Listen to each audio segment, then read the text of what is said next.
Ya, assalamualaikum warahmatullahi wabarakatuh. Hari ini materi kedua sebenarnya untuk hari Senin ini adalah fungsi inverse trigonometri atau fungsi trigonometri inverse ya. Boleh dibalik sebenarnya penyebutannya. Intinya adalah kita pernah membahas bahwa fx itu sama dengan y.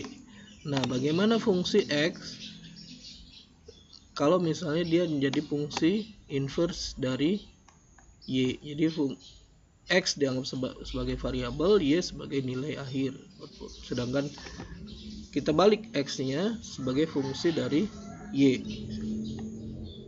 Kan kita pernah itu ya kemarin. Nah, sekarang pada fungsi trigonometri pun sama. Kalau kita misal melihat ada fungsi sinus gitu ya, atau fungsi kosinus gitu, maka sebenarnya fungsi kosinus x itu ya, itu kan berkaitan dengan nilai y ya. Nah, pertanyaannya bagaimana fungsi x-nya? Apakah ada inverse-nya? Ternyata ada inverse-nya, kita sebut sebagai cos inverse x, cos inverse y, atau x sama dengan cos sinus inverse y, yang kita sebut sebagai fungsi inverse trigonometri atau fungsi trigonometri dari inverse. Jadi misal kita punya fungsi y sama dengan sin x, maka fungsi inverse-nya adalah x sama dengan sinus minus, jadi sin pangkat minus 1. Jadi kita sebut dia sebagai fungsi inverse ya dari y. Nah, jika fungsi y-nya itu daerahnya adalah jadi fungsi y sama dengan sin x itu pada daerah sini, naik pada daerah sini, dan fungsi inverse-nya adalah dibatasi dari nilai y-nya, nilai minus 1 sampai 1. Jadi x sebagai fungsi inverse dari sinus y,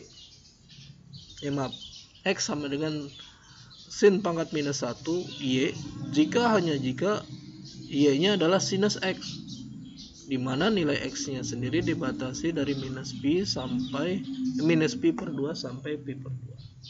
Sedangkan pada fungsi y sama dengan cos x dan dibatasi pada daerah x-nya 0 sampai pi, maka dia memiliki fungsi inverse sebagai x sama dengan cos inverse y, dan batasnya adalah batas y dari minus 1 sampai 1. Jadi x sebagai cos inverse y jika ketika y-nya sama dengan cos x dan x-nya dibatasi oleh daerahnya 0 sampai pi. Gitu. Tangan juga ada. Jadi inverse tangan. Kalau secant ada, dia adalah inverse secant gitu. Jadi ada batas-batas daerahnya yang perlu kita pahami. Kalau misalnya untuk tangan, misalnya adalah minus pi per 2 sampai pi per 2 gitu ya, maka inverse tangannya itu dari minus tak berhingga sampai tak berhingga. Jadi x sama dengan inverse tangan ya. Jadi kalau ini sebenarnya cara termudahnya itu adalah kita melihat kurvanya. Jadi kalau misalnya kita lihat kurva fungsi tangan gitu ya, kurva fungsi tangan mulai dari minus pi per 2 sampai pi per 2 gitu ya, ini, maka fungsi kurvanya itu sama dengan gini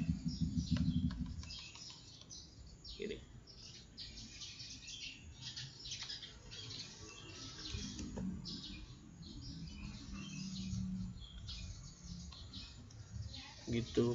Maka batas nilai x-nya ya, nilai x-nya dibatasi, x-nya itu nanti fungsi tangan x ya, x-nya itu dibatasi dari minus pi per 2 sampai pi per 2 gitu. Sedangkan nilai y-nya itu dibatasi dari minus tak berhingga sampai tak berhingga, dan dia terjadi pengulangan gitu. Itu yang menarik, bahwa pengulangan di daerah sini, nilainya kan fungsinya kan seperti itu lagi gitu. Ini juga sama, dan ini hanya pengulangan.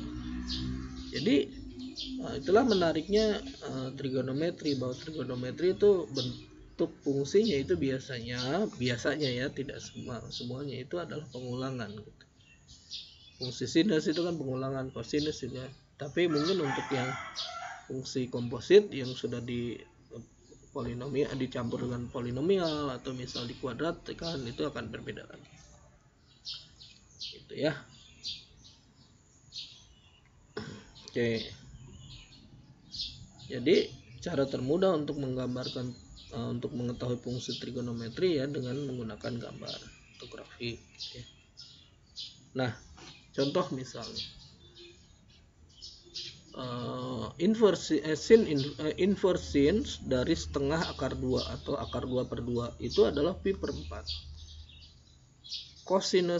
Inverse cosinus setengah itu adalah pi per 3.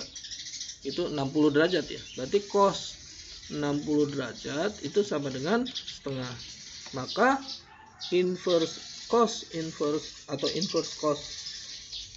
setengah itu sama dengan 60 derajat. Itu kalau ini sin 45 derajat itu berapa? Setengah akar 2. Maka inverse sin setengah akar 2 yaitu adalah 45 derajat. Nah, jadi ini dianggap X, ini adalah nilai Y. Berarti kita masukkan cosinus inverse cosinus setengah Y, yaitu nilai sama dengan nilai X ya. Jadi kalau kita cari, kalau dalam bentuk kurva, ini adalah X, ini adalah Y, maka ada fungsi sinus gitu ya.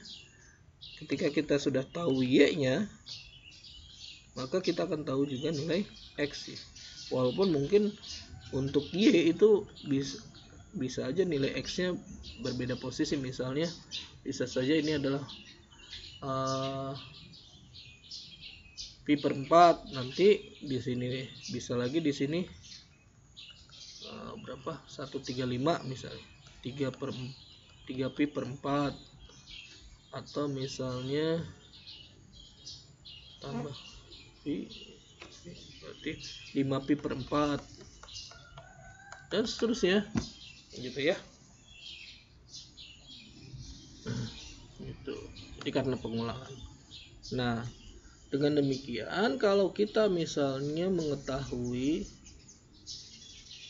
berapa nilai X, dan anggap X ini sebenarnya dia adalah kurva yang koordinat yang vertikal ya. Jadi sinus dari inverse cos dari X itu sama dengan akar dari 1 minus X kuadrat. Itu pun sama kok. Cosinus dari inverse sinus X, maka nilainya ini berbeda kalau tangan. Kalau second tangan, inverse tangan X itu adalah akar X 1 tambah X kuadrat. Kalau tangan dari inverse second X, maka nilainya itu sebanding dengan akar X kuadrat minus 1 ya. Nah, untuk yang ini plus jika X nya lebih besar dari 1, dan minus jika X nya kurang dari 1 itu ya. Nah, contoh misalnya adalah ini.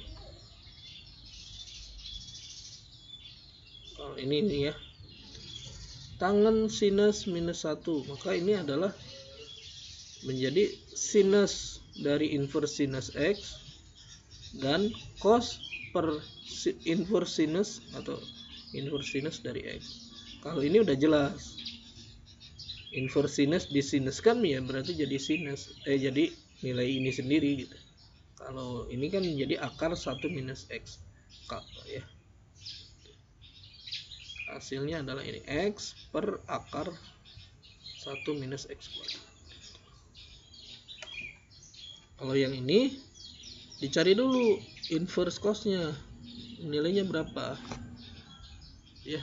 Cara paling mudahnya adalah ya, kita tahu sinus 2 theta sama dengan ya, 2 sinus theta dikalikan cos theta ya.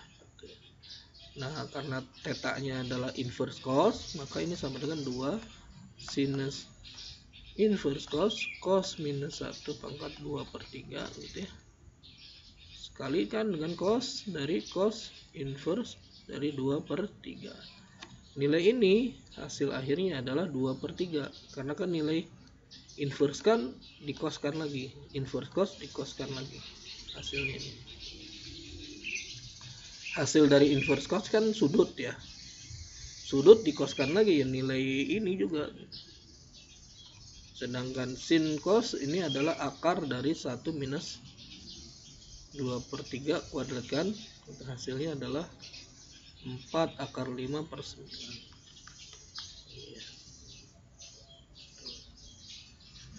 Nah,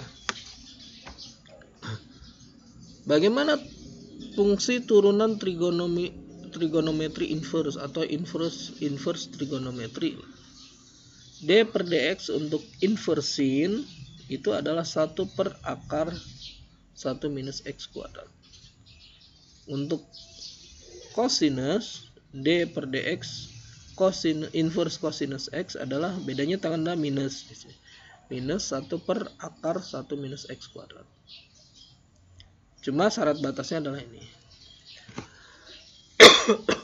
Kalau D per dx atau turunan pertama dari inverse tangen x itu adalah 1 per 1 tambah x kuadrat dengan syarat x-nya di minus tak berhingga sampai tak berhingga. Kalau D per dx dari inverse second itu adalah ini ya.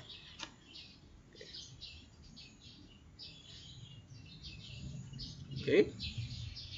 Nah, untuk ini silahkan dihafal ya. Cara termudahnya ini harus dihafal. Cara membuktikannya seperti ini. D per dx inverse sin x itu sama dengan 1 per akar 1 minus x kuadrat. Caranya adalah cari dulu bahwa y sama dengan inverse sinus, maka x-nya sendiri adalah sinus y. Maka kita ketahui bahwa dy per dx itu sama dengan 1 per dx per dy. Nah, dx per dy nya itu adalah apa? D per dx dari x d per dy dari fungsi x nya adalah sinus y. Sinus y itu adalah cos y.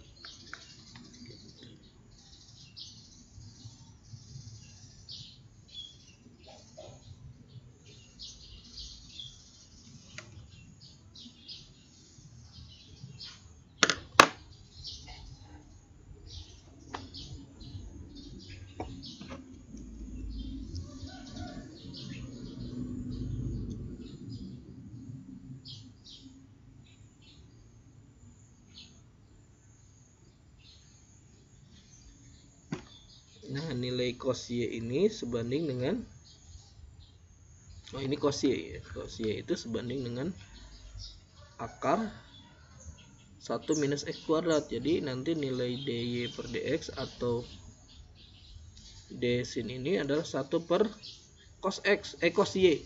Cos y nya sendiri adalah akar dari 1 minus x kuadrat.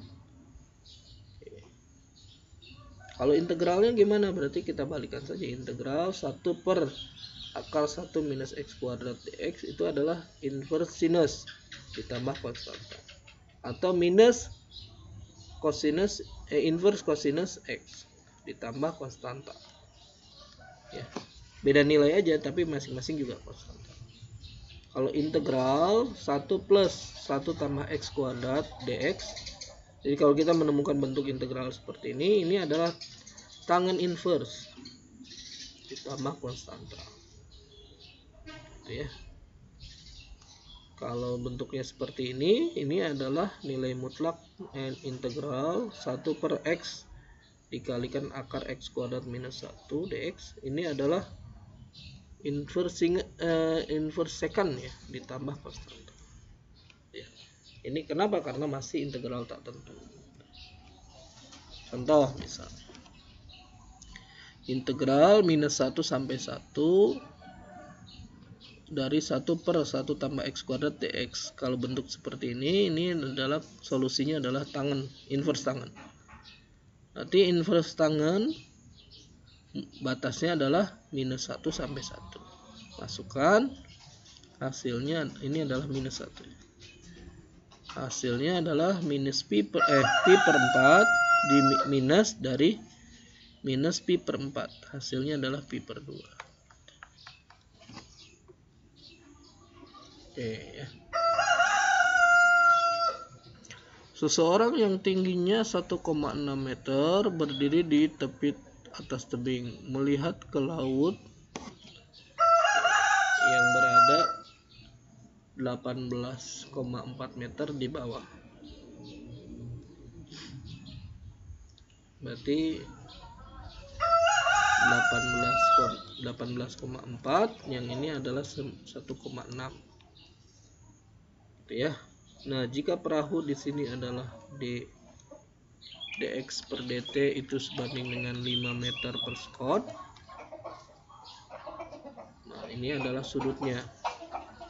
Bila theta dinyatakan besar sudut pandangnya terhadap garis horizontal, berapakah besar laju perubahan theta terhadap waktu jika pada saat perahu tersebut berjarak 50 meter dari tebing? Jadi jarak dari sininya 50 meter.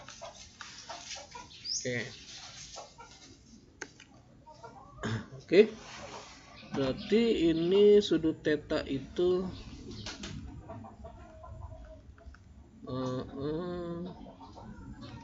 ini adalah x, ini adalah y. Theta itu adalah tangen, inverse tangen x per y. Theta itu adalah inverse tangen x per y. Berarti d theta per dt itu adalah turunan inverse tangen. Turunan inverse tangen adalah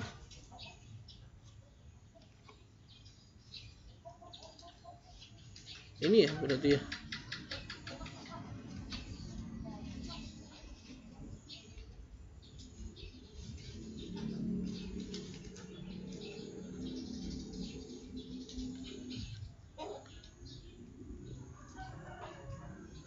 D theta per dx berarti sorry.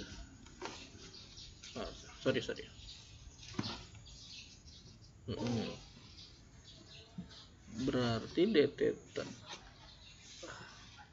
anggaplah ini x per y-nya itu adalah z, berarti theta itu sebanding dengan inverse tangen minus 1 x per y atau sama dengan inverse tangen dari z, di mana z itu sama dengan x per y, yaitu yang ini x per y. X-nya 50 per y-nya adalah 20, berarti ini adalah 2,5. Z-nya adalah 2,5. Maka d theta per dt y-nya konstan ya.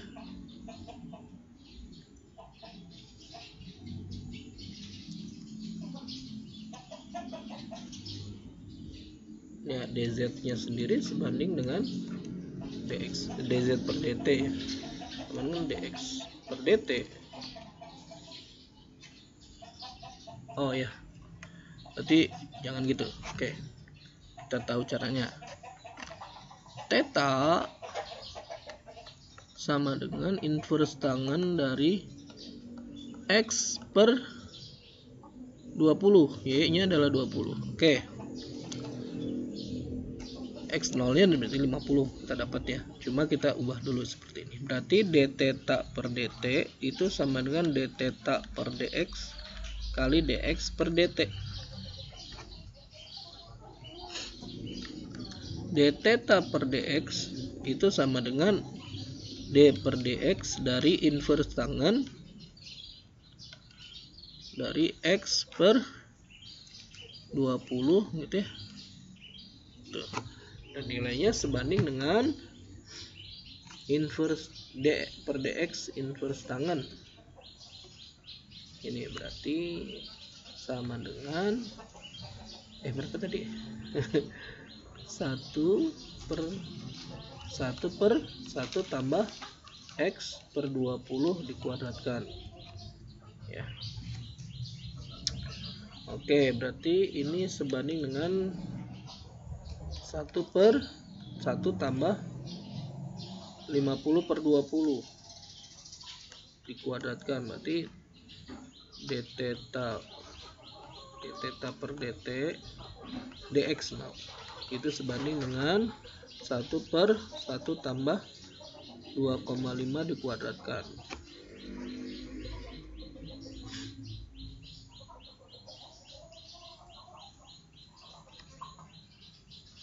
Maka d theta per dt itu adalah 1 tambah 2,5 kuadratkan, itu berarti 625 ya. Berarti 1 per 7,25. dx per dt nya adalah 5 meter per sekon. Berarti d theta per dt itu sebanding dengan 5 per 7,25 radian per sekon.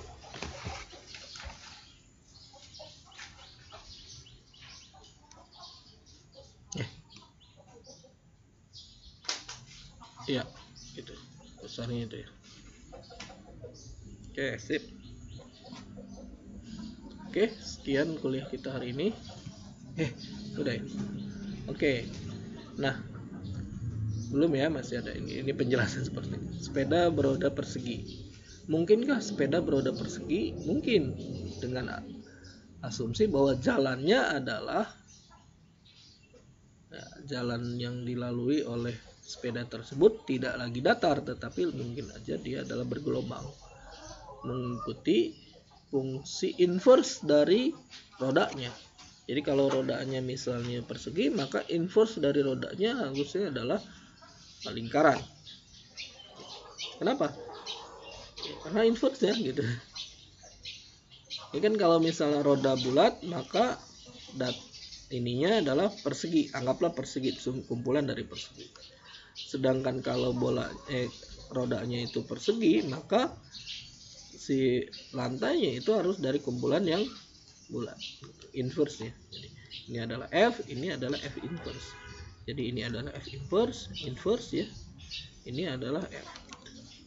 Kebalikannya. Oke. Itu saja yang bisa Bapak sampaikan untuk materi kedua di hari ini. Semoga bermanfaat. Assalamualaikum warahmatullahi wabarakatuh.